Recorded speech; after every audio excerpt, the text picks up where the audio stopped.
Why air conditioner won't turn on. What to do.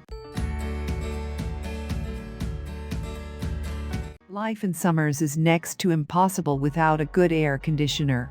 And it's getting more frustrating when you have one but can't turn it on. In most cases, the reasons behind why your air conditioner won't turn on are pretty standard and can be fixed by a non-professional person.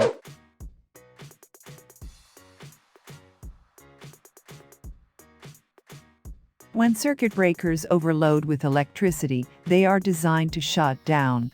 This is a positive development. It keeps your home safe from fires. Check the AC switch on your electrical panel. Turn it on if it is in the off position.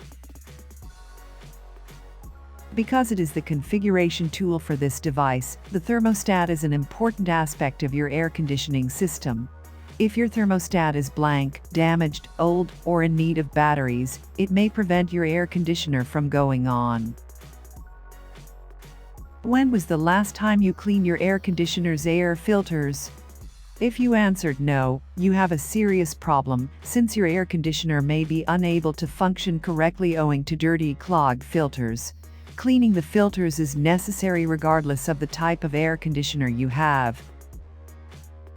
The refrigerant is a gas that cools the air in your air conditioning system. It does its job well, but if it escapes from your air conditioning system, it can't get enough cold air in, leaving you hot and sticky while also racking up high energy expenses. For more reasons, please check the link in the description.